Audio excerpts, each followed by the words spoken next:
BTS আনুষ্ঠানিকভাবে জানিয়ে দিয়েছে তারা তাদের সাম্প্রতিক কোনো গান বা অ্যালবাম আগামী 69তম গ্র্যামি অ্যাওয়ার্ডসের জন্য জমা দেবে না। কিন্তু কেন? যে অ্যাওয়ার্ড পাওয়ার জন্য পুরো বিশ্বের তাবড় তাবড় গায়ক গায়িকা মুখিয়ে থাকেন, যে মঞ্চে ওঠার জন্য বছরের পর বছর পরিকল্পনা করা হয়, সেই মঞ্চকে বিটিএস কেন এক ঝটকায় ফিরিয়ে দিল? এর পেছনে কি লুকিয়ে আছে কোনো দীর্ঘদিনের অভিমান, নাকি রেকর্ড একাডেমির কোনো নতুন নিয়মের বিরুদ্ধে এটি এক নীরব কিন্তু শক্তিশালী প্রতিবাদ? আজকের এই বিশেষ বিশ্লেষণে আমরা গভীরে গিয়ে দেখব এই সিদ্ধান্তের আসল সত্যটা কি, কেন বিটিএস বলল গানকে যেন কেবল অঞ্চল বা ভাষার ভিত্তিতে ভাগ করা না হয়। স্ক্রিনের সামনে শক্ত হয়ে বসুন, কারণ মিউজিক ইন্ডাস্ট্রির পেছনে রাজনীতি এবং বিটিএস এর এই মাস্টার স্ট্রোকের আসল গল্প এখন আপনার সামনে উন্মোচিত হতে যাচ্ছে।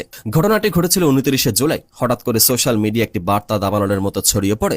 বিটিএস এর সদস্যরা তাদের ব্যক্তিগত এবং অফিসিয়াল সোশ্যাল মিডিয়া অ্যাকাউন্টের মাধ্যমে একটি যৌথ বিবৃতি প্রকাশ করেন। সে বার্তায় খুব সাধারণ কিন্তু ভীষণ ওজনদার কয়েকটি বাক্য লেখা ছিল। তারা লেখেন, আমরা আশা করি সঙ্গীতকে তার নিজস্ব সত্তাতে শোনা হবে এবং ভালোবাসবে মানুষ। মিউজিক যেন কখনোই কেবল আঞ্চলিক সীমানা কিংবা ভাষার প্রাচীর দিয়ে বিভক্ত না হয়ে পড়ে। সেই সাথে তাদের বিশ্বজোড়া অনুরাগী আর্মি এবং সাধারণ শ্রোতাদের প্রতি কৃতজ্ঞতা প্রকাশ করেন, যারা বছরের পর বছর ধরে ভাষার বাঁধা টপকে তাদের গানকে ভালোবেসে এসেছেন। কিন্তু লক্ষ্য করার মতো বিষয় হলো, তাদের এই বিবৃতিতে কোথাও সরাসরি গ্র্যামি বা রেকর্ডিং একাডেমির কোনো নাম উচ্চারণ করা হয়নি। অথচ সময়ের হিসাব আর ঘটনাক্রমানুসারে দেখলে যে কেউ বুঝে যাবে বিটিএস এর ঠিক কোন দিকে নির্দেশ করছিল। ফেব্রুয়ারি 2027 অনুষ্ঠিত হতে যাওয়া 69তম গ্র্যামি অ্যাওয়ার্ডসে বিটিএস এর নতুন এবং বহুল আলোচিত অ্যালবাম এরিরাং এর মনোনয়ন পাওয়ার তীব্র সম্ভাবনা ছিল। এ বছরে মুক্তি পাওয়া অ্যালবামটি বিশ্বজুড়ে চার্ট ভেঙে চুরমার করে দিয়েছে।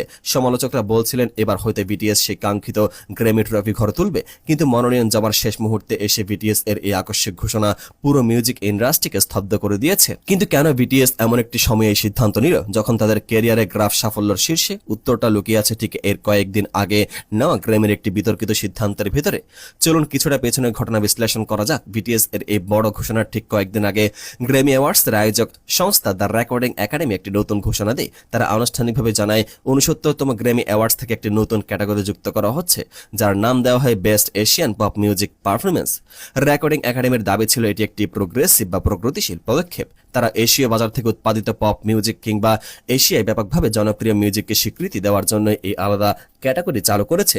বাহ্যিকভাবে দেখতে গেলে তো মনে হতে পারে এটা তো এশিয়ান শিল্পীদের জন্য বিরাট আনন্দের খবর। তাহলে বিটিএস কেন এতে অখুশি হলো? এখানে লুকিয়ে আছে আসল ইনসাইডার ডাইনামিক্স। একটু ভালো করে খেয়াল করুন। গত কয়েক বছর ধরে বিটিএস মূলধারার ক্যাটাগরিগুলোতে যেমন best pop duo group performance এ প্রতিদ্বন্দ্বিতা করে আসছিল। তারা বিশ্ব মঞ্চে লড়ছিল সুইফট, লেডি গাগা কিংবা কোল্ড প্লের মতো পশ্চিমা মিউজিক জায়ান্টদের সাথে। কিন্তু যখন Grammy best Asian pop music performance নামের একটি আলাদা ঘরানা তৈরি করে দিল, তখন বার্তাটা ঠিক কি দাঁড়ালো? মিউজিক বোদ্ধাদের